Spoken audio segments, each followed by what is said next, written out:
be an overhang. All right, Sonia, appreciate you joining us. That's Ashok Leyland. But let's move away from corporate earnings now and talk about the other big story. Come tomorrow, the Modi government will celebrate its second-year anniversary. Has it lived up to the hype and sky-high expectations over the last 2 years? CNBC-TV 18, in partnership with BMR Associates, did a comprehensive poll among the country's top business leaders to assess the mood. Before we look at the findings, here's a look at the methodology. Only CEOs and CFOs of large multinational companies took part in the poll, which was done early this month. The poll was anonymous in nature, and here are the results. 67% of the CEOs polled are happy with the government's performance. Only 29% believe that the Modi government has failed to live up to expectations. Taxes still remain the main concern. 43% say the government's steps to end tax uncertainty have not been satisfactory. 37% believe that they have been satisfactory. When asked what led India's improvement in the ease of doing business ranking, the majority, that 65%, spotted the single window clearance system as the main reason. Non-adversarial tax regime came in at number 2, and skilled manpower and labour reforms came in at number 3. Now, CEOs also believe that the Prime Minister's foreign visits are paying dividends. 45% say exemplary international diplomacy is the number 1 reason for the rise in foreign direct investment. Well, I spoke with a special panel on the performance of various ministries, starting with the all-important Finance Ministry.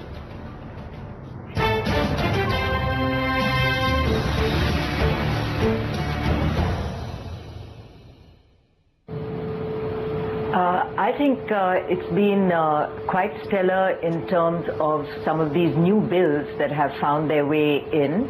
The issue, of course, remains around tax, which we've seen from your survey as well, that industry certainly believes from the survey that more needs to be done, and that would fall squarely in the Finance Ministry. So I hope that they would give that some attention. And I think in terms of also the way India is positioned offshore, responsible in terms of maintaining the fisc and not having succumbed to some of the asks around, maybe loosening up there, are all indications that India is held in very high regard today, because we have shown good, sensible fiscal policies as well. So I would say, all in all, very good. But Shreen, if I might just come in here on this issue of economic ministries, I think the key, as in most cases, is interministerial issues. And I think there this government has done a good job about the coordination. But there are areas, and I'll give you an example, for if you look at the power sector, a big push to get the power equipment cheap, and therefore, we saw Chinese power projects or Chinese power equipment coming in. Then that got stopped. BHEL dropped its prices. But in the process, other power manufacturers in India were rendered uncompetitive. And we don't want to kill sectors when we are looking to provide cheap power to our people, and therefore we want cheap power equipment, but in the process damage what is already being made in India. And I think it is this working between the Heavy Engineering Ministry, how BHEL behaves within that, what are we doing to create an enabling environment for existing players, that this interplay between ministries becomes quite important to watch as well. You're absolutely right on that front. In fact, we have Piyush Goyal's face on the screen, so let me just give you an anecdote. In the conversation that I just had with him, Piyush Goyal telling me that, this is not a government that believes in doing business through files. It's a government that believes in picking up the phone, talking to each other and getting the job done. So on the issue of Piyush Goyal, Mr. Neotia, let me ask you, because a lot of things have been done both across the Power Ministry as well as the Coal Ministry. Of course, coal production at a record high, Coal India's performance again at a historic high. If you look at the Uday scheme, which has been rolled out now, 18 state governments have come on board, signed up for the Uday scheme. How would you rate the performance of the coal and power sector?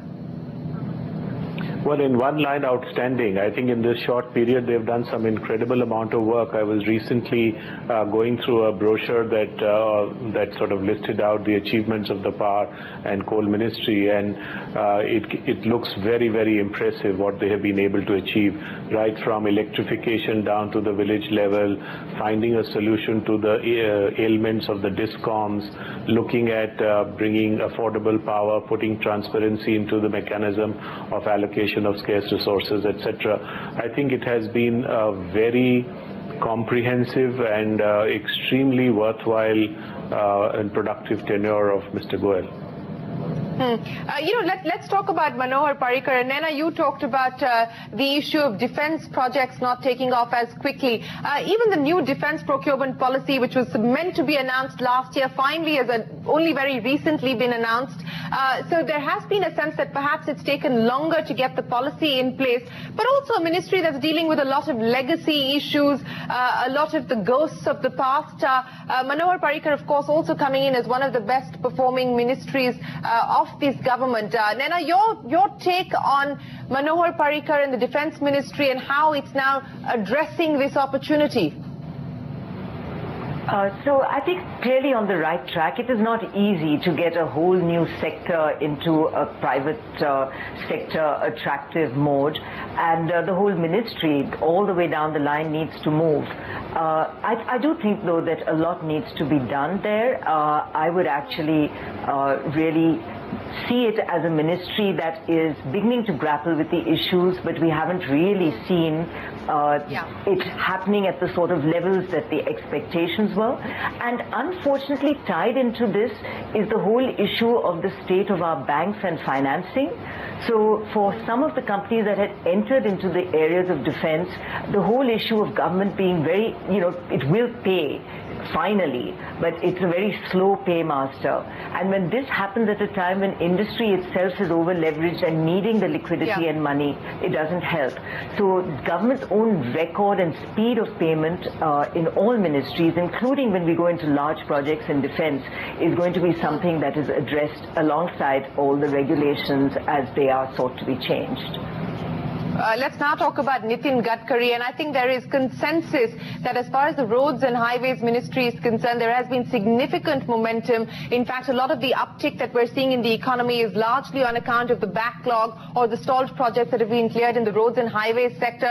Saurav, how would you assess it? I would definitely agree with this, because I think Nitin Gadkari has done a marvelous job, and if you speak to some of the large CEOs of some of the largest banks, even they will agree that there's the roads sector has really been able to free up a lot of the legacy of the past and get some projects moving. And if you see the figures of the new roads, the kilometers, etc., I think the story speaks for itself. I think Nitin Gadkari deserves definitely a big pat on the back for the way he's worked over the last 2 years. Absolutely, record adding of kilometers every day under Nitin Gadkari, and of course a lot of changes to the model concession agreements and so on and so forth to clean up the backlog and the stalled projects. Your comments on the list so far, Gokul? Well, I think the combined effect of what we are seeing in defense, what we are seeing in the roads and ports, and we are seeing in the power and so forth, all of that collectively was reflected by the fact that 60% of the respondents said are very happy with how the infrastructure policy is moving. And that's quite a shift, because, the last 2 years of the UPA government was, all about policy paralysis. And now you've got a situation where 60% are reflecting their satisfaction with the momentum that's being built up. So Rajiv, infrastructure really clearly the big positive emerging here. It is big positive, but I would like to make a comment in the conversation that came up that Ministry of Defense has always been important, but it was never considered in the economic world, right? It was something that happened, it was never in public scrutiny. So from start of the defense production plan, in a very short period of time, for them to emerge as in the economic scenario as one of the 5 top performing, I think that's incredible.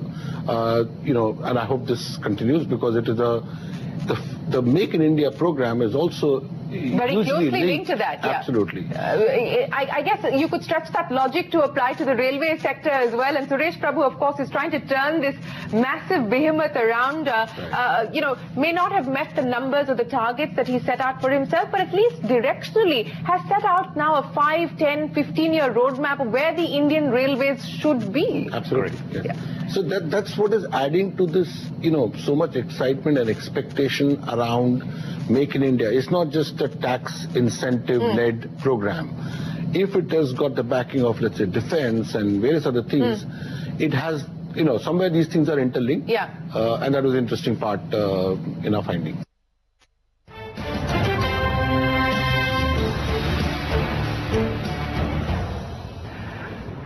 And And you can catch that entire conversation at 10 p.m. only here on CNBC-TV 18. But we need to slip into a break here on India Business Hour. But